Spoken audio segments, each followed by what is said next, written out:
Hey, what's up, everybody? We are in Quito, Ecuador. Let's go.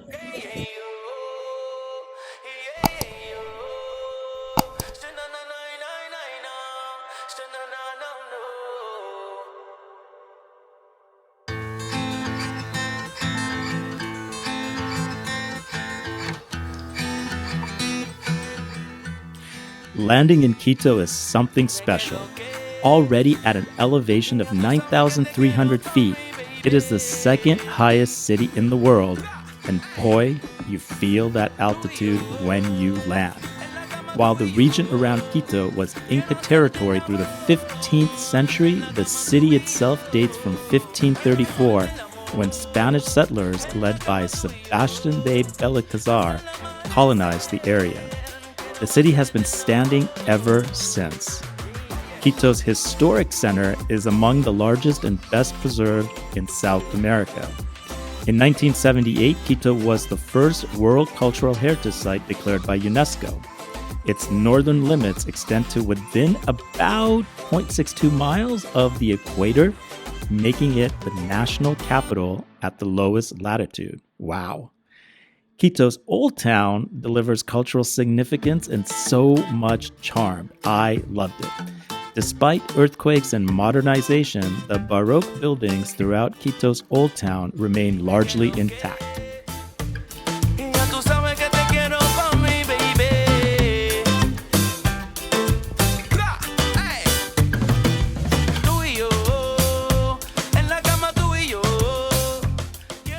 One of the coolest churches in Old Town is the Basilica of San Francisco, commonly known to the locals as El San Francisco. It was the first church built in Quito. Construction began in 1535, just 1 month after the Spanish arrived.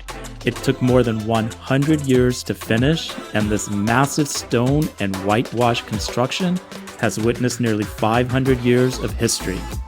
Perhaps the most impressive feature of the church is the ceiling, which is not original. A massive earthquake in 1755 brought down most of the original Moorish-style structure. During its reconstruction, the design of the ceiling was changed to today's Baroque style. Also, something really interesting, you'll notice that Plaza San Francisco is distinctly sloped. For several hundred years, it was assumed that it followed the shape of the earth.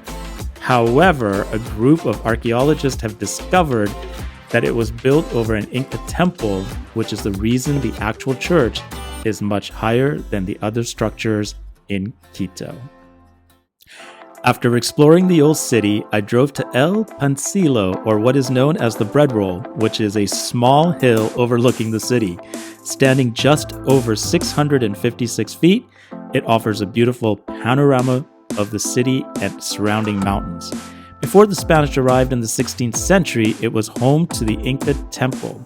Today, a massive aluminum statue of the Virgin Mary, known as the Virgin of Quito, built in 1976, towers over the city. It is visible pretty much anywhere from the city, and oh, you might have noticed it in the Meg Ryan film, Proof of Life. So the rest of the afternoon I spent at the larger-than-life Basilica del Voto Nacial. It is a Roman Catholic church and the largest neo-Gothic basilica in the Americas.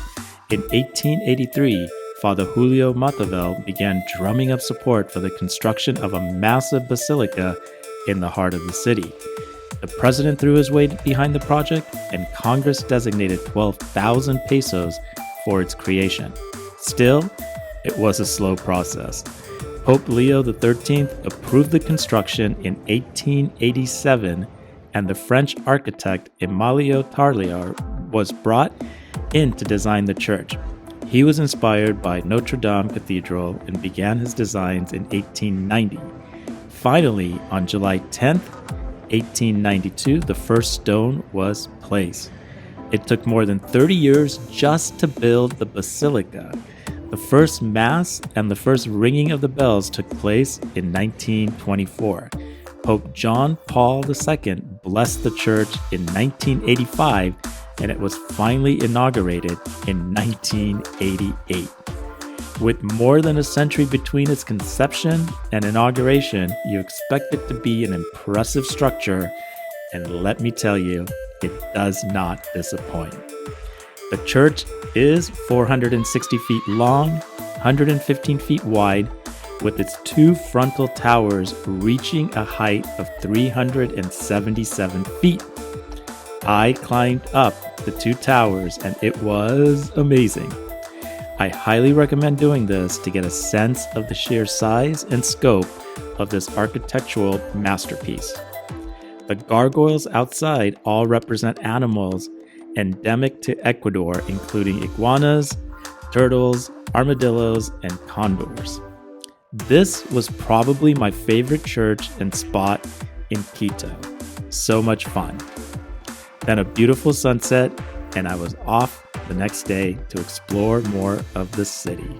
So Quito has this really cool cable car that flies passengers high up into the Andes. This occurs all within an ultra scenic 18-minute cable car ride. It is one of the highest cable car lifts in the world.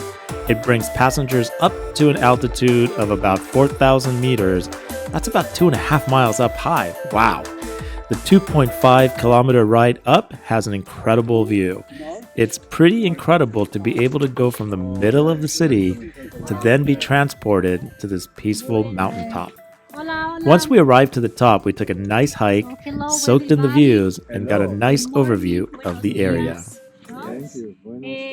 Let me give you an appropriate introduction of myself. My name is Jimena, with X.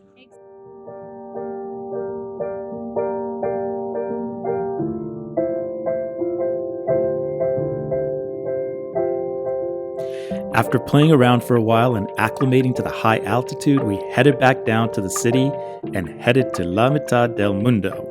This is where the equator passes through Ecuador. It's all at latitude 0 just north of Quito. Now, it's a bit confusing where exactly the equator is since the original location was miscalculated, but we went to all of them. This was probably the most touristy thing I did, but it was fun. On my last night, we had dinner at this incredible place called Zazu. The food was absolutely fantastic and a true dining experience in the heart of Quito. Don't miss this delicious meal in a beautiful setting. Quito is a fun place to hang out and has great food and sights to see. I'm Nabil Kazi, and I'm on an adventure to see every country in the world. Please make sure to subscribe to my channel and remember to get out there and see the world. Life is now.